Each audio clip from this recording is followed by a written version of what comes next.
Langit senja mulai memudar ketika Dara Yulianti menginjakkan kaki di terminal kecil, Kecamatan Cilandak.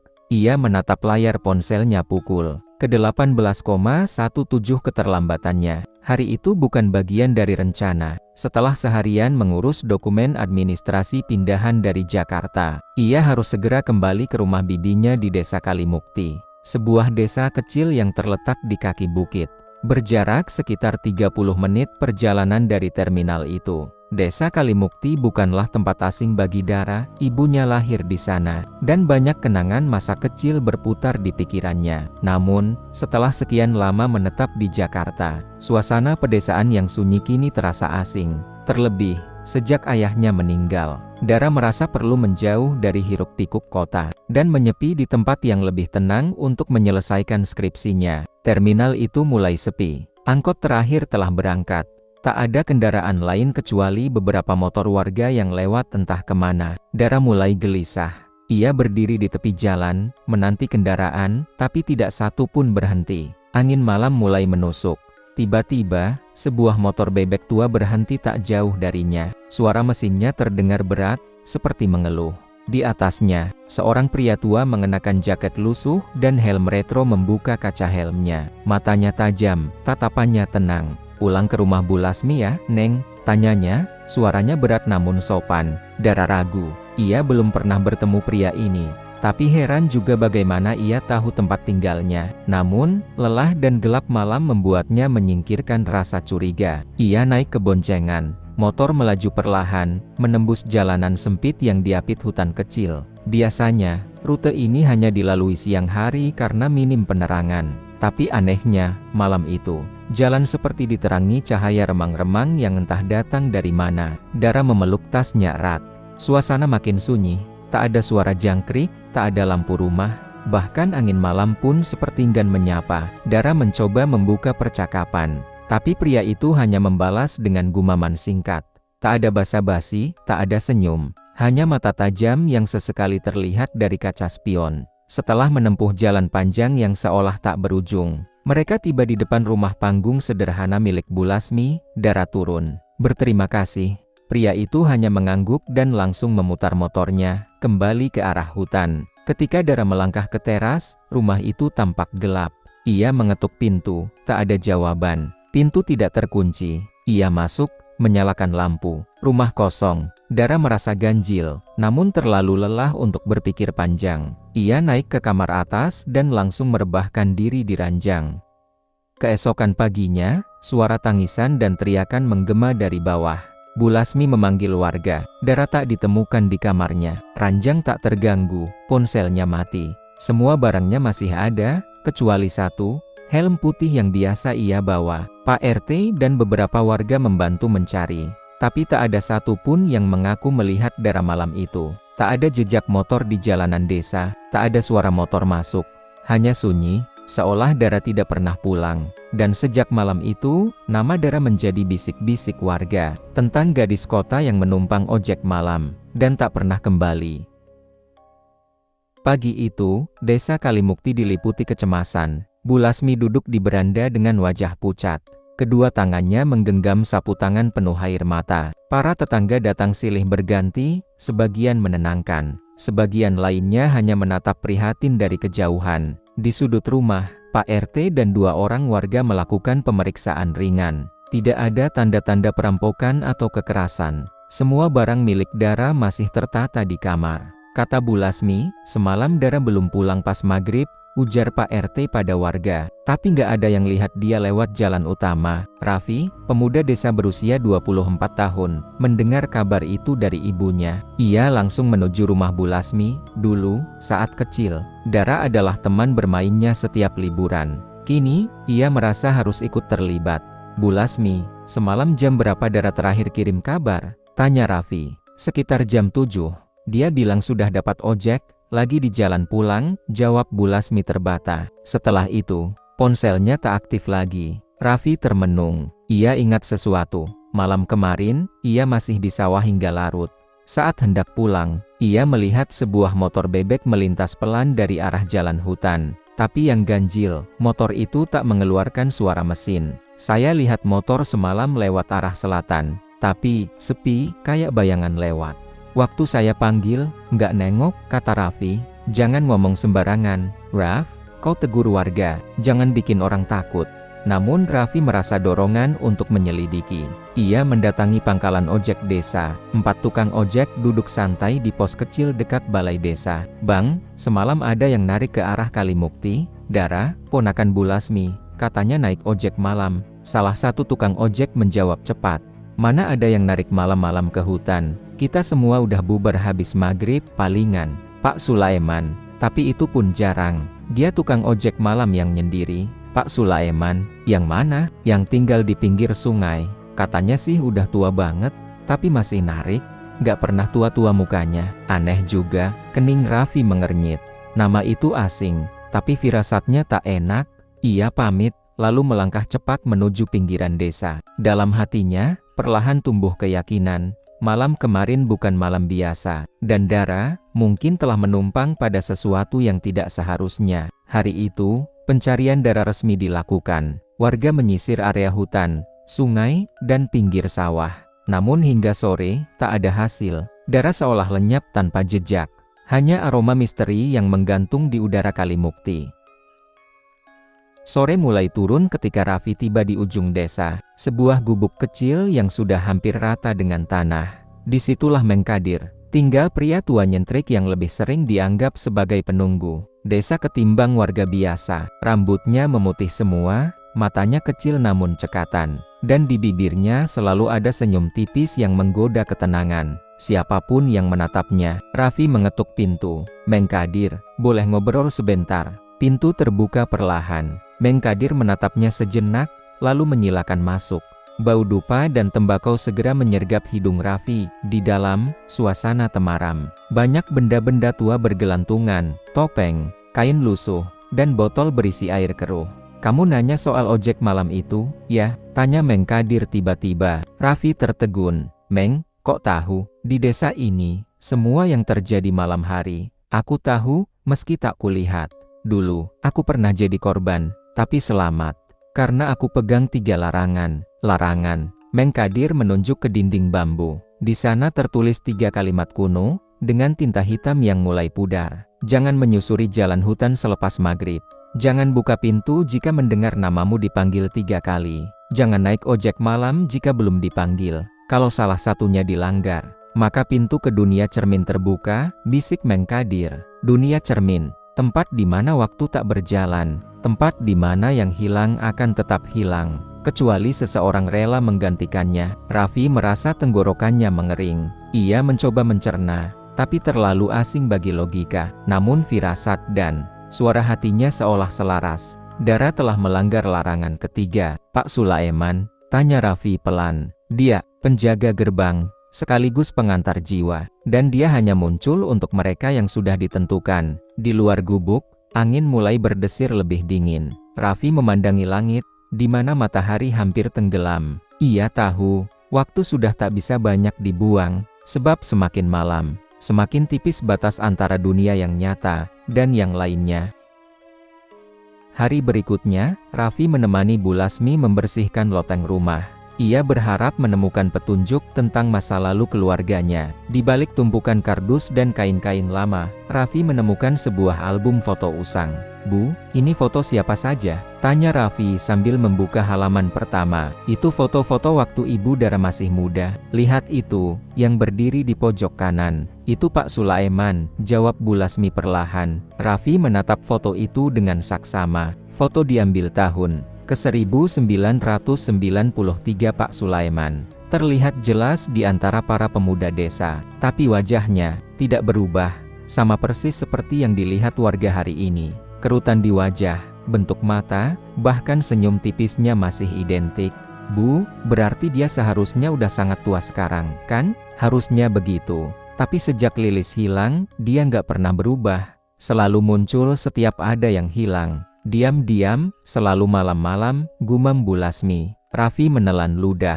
Lilis siapa? Lilis, temen main Ibu Dara dulu. Hilangnya sama, naik ojek malam, nggak pernah ditemukan sampai sekarang. Setelah itu, baru Pak Sulaiman muncul sebagai tukang ojek. Malam itu, Raffi memutuskan untuk menyelidiki lebih jauh. Ia mengikuti jalur pinggir desa ke arah sungai, tempat kabarnya Pak Sulaiman tinggal. Rumah itu berdiri di tengah ilalang, tidak ada listrik, pintu tertutup. Namun dari dalam, terdengar suara mesin motor tua menyala sendiri. Berulang-ulang, seperti dipanaskan dalam kegelapan. Raffi mundur pelan, menahan napas. Tapi sebelum ia bisa berbalik, dari balik semak, mata itu kembali muncul. Sepasang mata tua, tajam, memantul cahaya samar bulan. Tatapan yang sama seperti malam ketika Dara terakhir terlihat. Raffi duduk gelisah di depan rumah. Langit malam bergelayut rendah, seakan menekan desa dalam diam. Sejak kunjungannya ke rumah Pak Sulaiman sore tadi, pikirannya kacau. Tatapan mata tua itu terus menghantui benaknya, seolah mengawasi. Ia teringat ucapan Mengkadir, jika dunia cermin terbuka, hanya pengganti yang bisa menutupnya kembali. Kalau begitu, apakah aku harus jadi penggantinya? Gumam Raffi. Malam itu, Raffi nekat kembali ke rumah Pak Sulaiman. Ia membawa senter, seutas tali, dan sebuah cermin kecil warisan ayahnya. Rumah itu gelap, namun, dari dalam, terdengar bisikan lirih. Seperti orang membaca doa dalam bahasa yang tak dikenalnya. Ia menyelinap masuk lewat celah jendela. Ruangan utama kosong, namun di sudut dinding tergantung banyak cermin berukuran kecil hingga besar. Semuanya ditutup kain putih. Raffi mendekat. Salah satu kain tiba-tiba jatuh sendiri. Di baliknya, cermin besar dengan bingkai kayu ukiran motif duri. Refleksi yang tampak bukan dirinya, melainkan hutan berkabut. Dan di tengahnya, berdiri seorang gadis, Dara. Matanya membelalak.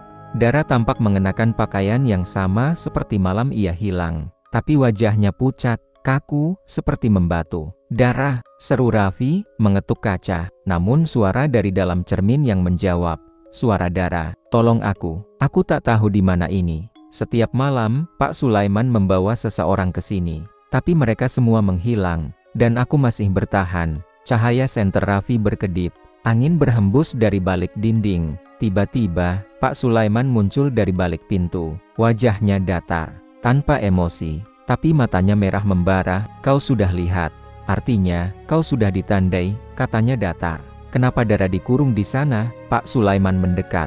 Dia melanggar.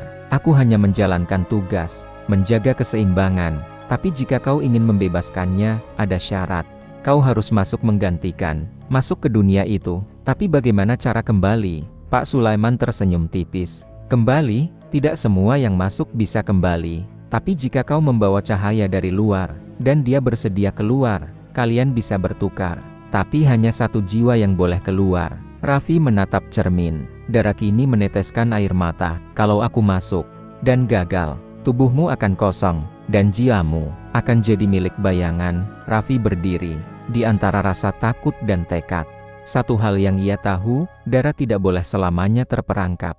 Ia menggenggam cermin kecil warisan ayahnya, lalu menatap Pak Sulaiman. Aku akan masuk. Tapi kalau aku berhasil, kau harus berhenti. Jangan bawa siapapun lagi. Pak Sulaiman hanya mengangguk, lalu menyentuh permukaan cermin besar itu. Dan perlahan, kabut di balik cermin menyibak, membuka celah seperti tirai kabur. Raffi melangkah, memasuki dunia lain, dan dunia nyata, perlahan, menutup pintunya di belakangnya. Saat kaki Raffi menyentuh lantai dunia cermin, seketika hawa dingin menyeruak. Kabut tebal menyelimuti seluruh pandangan. Ia melangkah perlahan di antara pohon-pohon tinggi yang tampak mirip dengan hutan di Kalimukti. Tapi semuanya terbalik, akar menjulur dari atas, dan daun-daun seperti memudar warnanya. Tak ada suara, kecuali napasnya sendiri dan detak jantung yang menggema lebih keras dari biasanya. Cahaya dari cermin kecil di tangannya menyala samar, menjadi satu-satunya petunjuk arah. Dara, panggil Raffi perlahan. Tak ada jawaban, namun langkahnya terganggu oleh suara tangisan jauh di depan. Di balik kabut, terdengar isakan lirih. Ia mempercepat langkah, mengikuti suara itu, hingga tiba di sebuah lapangan terbuka. Di tengahnya, Dara duduk bersimpuh, memeluk lututnya. Raffi berlari. Dara, aku di sini. Dara mendongak, matanya sembab. Raffi, ini beneran kamu? Iya, aku datang buat bawa kamu pulang. Ayo. Tapi sebelum ia sempat menyentuh Dara, suara berat menggema di sekeliling mereka. Belum waktunya, satu masuk, satu tinggal. Begitulah hukum cermin. Kabut menyibak, Dari balik pepohonan, muncul sesosok makhluk tinggi, hitam legam, matanya merah menyala, dan bayangannya tak menempel pada tanah. Ia berjalan pelan, menyeret suara gemeretak yang menghantam tulang. Raffi memeluk Dara. "Jangan takut. Aku punya cahaya." Ia mengangkat cermin kecil. Cahaya dari dalamnya menyala terang, menyilaukan, membuat makhluk bayangan itu mengerang dan menutup wajahnya. "Kau tidak bisa selamanya menolak. Dara adalah milik dunia ini." Ia masuk tanpa panggilan, maka hukum mengikatnya. "Aku yang masuk untuk menggantikan," teriak Raffi. "Biar aku yang tinggal." Dara memegangi lengan Raffi. "Tidak, aku tidak mau kamu menggantikan aku." Makhluk itu terdiam, lalu menunjuk keduanya. "Jika kalian berdua tidak memilih, maka kalian berdua akan tetap di sini. Bayangan kalian akan memudar, dan dunia luar akan melupakan kalian." Tiba-tiba, di belakang Raffi muncul bayangan Dara, memudar perlahan. Sementara bayangan Raffi mulai menebal, menempel ke tanah dengan gerakan aneh, seolah hidup sendiri. Dara menangis. "Aku tak bisa membiarkan kamu mati di sini. Aku sudah cukup menyusahkan. Dara, kamu harus keluar. Aku tahu kamu bisa. Pegang cermin ini. Pegang erat. Lari ke tempat kita pertama kali bertemu, di balik danau kabut. Aku akan tahan bayangannya. Tapi, lakukan," bentak Raffi, mendorongnya dengan lembut. Dara lari menembus kabut. Raffi berdiri menghadang makhluk itu, mengangkat cermin seperti tameng. Cahaya dari dalamnya semakin terang saat bayangan mencoba menyentuhnya, tapi kekuatan cermin mulai retak. Cahaya berkedip. Tenaga Raffi terkuras. Di kejauhan, suara Dara berteriak, "Aku hampir sampai." Namun di saat bersamaan, makhluk bayangan itu berubah bentuk. Kini wajahnya menyerupai seseorang, Raffi sendiri. Ia menatap Raffi dengan senyum menyeramkan. "Kalau kamu tetap tinggal, aku akan menjadi kamu di dunia luar. Tak ada yang tahu, kecuali cermin ini." Dan cermin kecil di tangan Raffi, retak. Retak pertama, retak menuju pilihan tak terelakkan. Dara terus berlari menembus kabut dunia cermin. Nafasnya memburu, tapi ia tak berani berhenti. Di kejauhan, bayangan danau kabut mulai terlihat. Tenang dan tak beriak, seperti cermin besar lain yang diam mengawasi. Di baliknya, suara jeritan Raffi menggema samar. Ia ingin berbalik, tapi suara Raffi terngiang dalam kepalanya. "Lari, bawa cerminnya, jangan berhenti." Tapi langkah Dara terhenti. Di depan danau, berdiri sesosok perempuan. Rambutnya panjang menutupi wajah.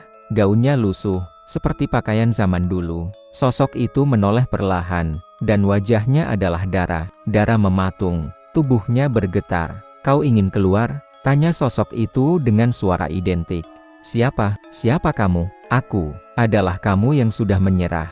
Aku tercipta saat kau menyesali semua yang kau lalui di dunia luar. Semua rasa ingin menghilang, semua ketakutan. Aku yang mewujudkan itu." Bayangan Dara palsu itu mendekat. Tangannya terulur, menyentuh bahu Dara. "Biarkan aku yang keluar. Kau tetap di sini. Kita tukar tempat. Kau lelah, kan?" Dara menggenggam cermin kecil di tangannya lebih erat. Retakan pertama masih terlihat, dan kini muncul retakan kedua, membelah wajah pantulan mereka berdua. "Tidak," tegas Dara, "aku belum menyerah. Raffi berkorban agar aku bisa keluar, dan aku akan keluar dengan diriku yang utuh, bukan dengan bayangan gelap." Bayangan itu meraung. Wajahnya berubah menjadi hitam legam, mata merah menyala. Ia menerjang Dara, tapi cahaya dari cermin menyala terang, memancarkan semburat keperakan yang memantul di permukaan danau. Permukaan air danau bergelombang. Dara melompat, memasuki air. Tiba-tiba ia merasa tubuhnya ringan, seolah tersedot oleh pusaran cahaya. Bayangan itu menjerit marah, namun semakin jauh dan menghilang dalam kabut. Di dunia nyata, Meng Kadir duduk di depan cermin besar milik Pak Sulaiman. Ia menyalakan dupa, membaca mantra dalam bahasa Sunda kuno. Tiba-tiba, cermin itu bergetar, retakan menyebar, dan dari dalamnya, sesosok tubuh terdorong keluar. Dara. Ia terbatuk, menggigil, tapi sadar. Bu Lasmi menjerit haru. Warga berkumpul, tapi satu orang tak ada di sana. Raffi. Meng Kadir berdiri, matanya menatap cermin. Dunia cermin belum tertutup, gumamnya. Masih ada satu jiwa di sana, dan satu bayangan yang belum menyerah. Sejak Dara kembali dari dunia cermin, desa tak pernah lagi sama. Warga bersyukur, Tapi diam-diam mereka merasa ada sesuatu yang tidak seimbang. Cermin besar di rumah Pak Sulaiman kini ditutup oleh kain hitam pekat, digembok rapat oleh Mengkadir. Namun Dara belum tenang. Setiap malam, ia bermimpi. Dalam mimpinya, Raffi berdiri di hutan, diam, menatapnya, namun tak pernah berkata-kata. Matanya hitam legam, dan setiap kali Dara terbangun, cermin di kamarnya selalu berkabut dari dalam. Suatu malam, saat hujan turun deras, terdengar ketukan pelan di jendela. Dara membuka tirai. Raffi berdiri di luar, wajahnya pucat, bajunya basah kuyup, tapi yang paling mencolok adalah matanya. "Raffi," bisik Dara. Raffi hanya tersenyum. Ia masuk ke rumah tanpa suara. Bu Lasmi yang melihatnya pun terkejut, tapi bahagia. "Syukur alhamdulillah. Kamu selamat, Nak." Namun, sejak saat itu, tingkah Raffi berubah. Ia tak bicara banyak, hanya tersenyum, dan berjalan diam di sekitar rumah. Terkadang, ia berdiri berjam-jam menghadap cermin. Dan setiap pagi, ada bekas lumpur di kakinya. Dara mulai curiga. Ia mengajak Mengkadir untuk diam-diam mengamati. "Yang kamu bawa bukan Raffi, itu bayangannya." "Raffi masih di dalam," kata Mengkadir tegas. "Tapi, dia kembali lewat cermin. Aku melihatnya sendiri." Cermin bisa menipu. Kadang ia menukar yang tak tampak.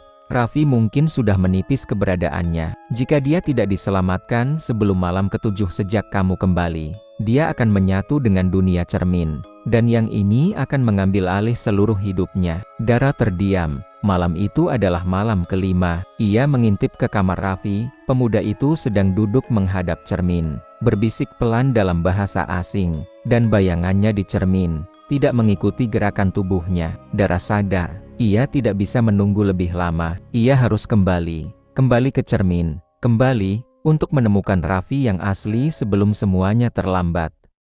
Dara duduk sendiri di ruang belakang rumah. Cermin-cermin di sekelilingnya ia tutup rapat, tapi satu tetap terbuka yang retak di sudut. Tempat Raffi dulu terakhir bicara padanya. Dari cermin itu, malam ini terdengar bisikan, pelan, tak jelas. Tapi Dara tahu, itu suara Raffi. Jangan percaya padanya. 7 bayangan, 7 penjaga, satu akan menyatu. Dara menggigil. Ia memanggil Mengkadir yang datang tergesa dengan kitab tua di tangan. "Kamu dengar dia?" tanya Mengkadir. "Iya, tapi dia bicara tentang 7 bayangan." "Apa maksudnya?" Mengkadir membuka lembaran kitab berdebu. Di sana tergambar sebuah ilustrasi. 7 sosok gelap berdiri melingkar di sekitar cermin. Dalam legenda kuno Kalimukti, 7 bayangan itu adalah roh penjaga gerbang antara dunia nyata dan dunia cermin. Jika salah satu dilepaskan ke dunia nyata, maka satu manusia akan hilang selamanya. Kita harus tahu siapa 6 lainnya yang pernah dibawa ke sana. Tapi yang lebih penting, kita harus tahu mana bayangan yang keluar sebagai Raffi. Dara tercekat.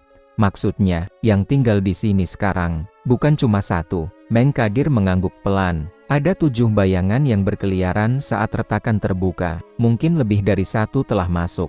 Dan saat itu juga, terdengar ketukan di pintu. Bukan 1, tapi 7 kali." Dara mematung. Mengkadir berdiri, membuka pintu perlahan. Tak ada siapa-siapa di luar.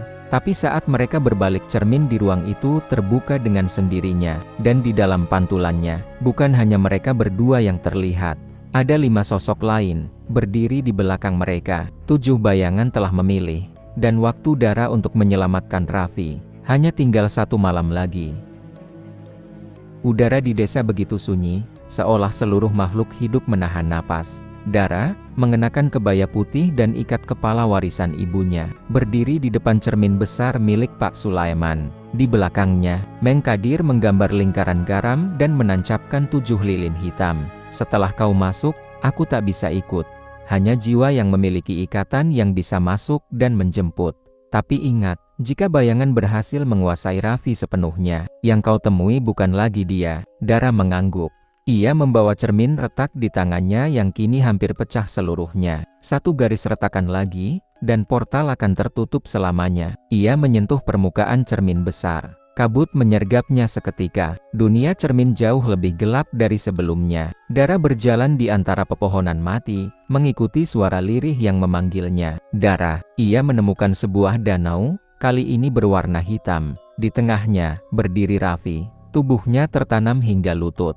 seolah menyatu dengan lumpur. Raffi, aku datang. Raffi menoleh perlahan, matanya kelam, tapi senyumnya adalah senyum asli Raffi. Kau nekat sekali. Aku janji akan menjemputmu. Aku tak mau dunia diisi oleh bayangan yang memakai wajahmu. Tiba-tiba, tanah bergetar. Dari segala arah muncul 6 sosok bayangan, melayang mendekat, membentuk lingkaran. Lalu, dari langit-langit dunia cermin, muncul bayangan ke-7 sosok Raffi palsu. Mata merah, senyum bengkok, kalian tak bisa pergi. Pertukaran harus sempurna. Jika satu pergi, satu tinggal. Tapi, kami sudah mencicipi dunia kalian. Kami ingin lebih. Dara menggenggam cermin kecil. Cahaya di dalamnya berkedip lemah. Kalau begitu, kita buat pertukaran. Bukan satu, tapi semua. Bayangan-bayangan tertawa, tapi Dara menunduk dan mencelupkan cermin ke danau. Cahaya dari dalamnya memancar kuat. Air mendidih. Bayangan-bayangan menjerit. Dara memeluk Raffi. Kalau aku tak bisa membawamu keluar, aku akan mengunci kita berdua di sini. Tapi mereka tak akan pernah bisa keluar lagi. Cermin di dunia nyata mulai retak hebat. Mengkadir berdiri panik. Dara, waktunya hanya detik. Dara menatap Raffi. Pilih sekarang, aku atau bayanganmu. Raffi menggenggam tangannya. Aku, kamu, selalu kamu. Dan dalam sekejap, cahaya menyelimuti mereka berdua. Di dunia nyata, cermin besar meledak menjadi pecahan. Dara dan Raffi terlempar keluar, tak sadarkan diri. Mengkadir berlari mendekat. Di balik asap dan kaca pecah, 2 tubuh tergeletak. Namun satu bayangan menghilang menguap menjadi asap. Pertukaran telah selesai. Tapi, hanya waktu yang akan membuktikan siapa yang benar-benar kembali. Pagi itu, desa diselimuti kabut. Tidak seperti biasanya, kabut ini dingin, berat, seolah menyimpan rahasia besar. Raffi terbangun lebih dulu. Ia membuka matanya perlahan. Dara tertidur di sisinya, masih lelah setelah pertukaran semalam. Tapi saat ia menatap cermin kecil di sudut ruangan, ia terdiam. Pantulan dirinya tidak mengikutinya, bayangannya berdiri lebih dulu, bergerak lebih cepat, dan tersenyum. Tanpa senyum di wajah Raffi asli. Beberapa hari berlalu, warga menyambut kembalinya Dara dan Raffi dengan gembira. Tapi ada keanehan, Raffi tidak pernah masuk ke masjid seperti dulu. Ia tak lagi menatap orang di mata, dan setiap malam, ia berjalan sendiri ke kebun belakang tempat tak ada cahaya. Dara mulai curiga. Ia mengunjungi Mengkadir yang kini tampak lebih tua, lelah. Lelaki tua itu hanya berkata, kadang, pertukaran memang terjadi. Tapi tidak sepenuhnya sempurna. Dara mulai mengamati. Bayangan Raffi kadang menghilang saat lampu padam. Suaranya kadang terdengar bergema, seperti 2 suara dalam satu mulut. Dan puncaknya, malam ke-13 setelah kepulangan mereka ia melihat Raffi berbicara dengan dirinya sendiri di depan cermin. Kenapa kamu masih di sini? Karena kamu lemah. Aku cuma perlu waktu sampai dia sepenuhnya lupa. Dara menahan napas. Ia sadar, bayangan Raffi belum sepenuhnya lenyap. Jiwa asli Raffi belum 100% kembali. Ia memutuskan pergi ke rumah Pak Sulaiman yang sudah lama kosong. Di sana, ia menemukan satu cermin besar yang belum hancur. Retaknya kecil, tapi cukup untuk memantulkan satu bayangan-bayangan Raffi. Tertawan, memanggil tanpa suara. Dara meneteskan air mata. Ia tahu, ia harus memilih. Jika cermin itu dihancurkan, bayangan akan lenyap selamanya. Tapi begitu juga dengan bagian jiwa Raffi yang masih tertinggal di dalam. Malam itu, Dara duduk sendiri. Ia menyalakan dupa, seperti Mengkadir ajarkan. Cermin itu ia letakkan di hadapannya. Dalam lirih, ia berbisik, Raffi, jika kamu masih mendengarku, tunjukkan bahwa kamu bukan bayangan. Lama tak ada reaksi, hingga air mata Dara menetes ke permukaan cermin. Kilatan cahaya menyala, dan suara terdengar, lirih. Dara, aku masih di sini. Dengan tangan gemetar, Dara mengangkat palu besi. Maafkan aku. Dan dengan satu hentakan, ia memecahkan cermin itu. Beberapa hari kemudian, Raffi tersadar dari tidur panjang. Tatapannya jernih, senyumnya utuh, dan bayangannya mengikuti setiap geraknya, seperti seharusnya. Tak ada yang tahu apa yang benar-benar terjadi malam itu, kecuali Dara. Cermin terakhir telah hancur, dan dunia cermin terkunci untuk selamanya. Namun, di ujung hutan Kalimukti, konon masih ada satu pondok tua, dan di dalamnya tergantung satu cermin kecil yang belum pernah retak.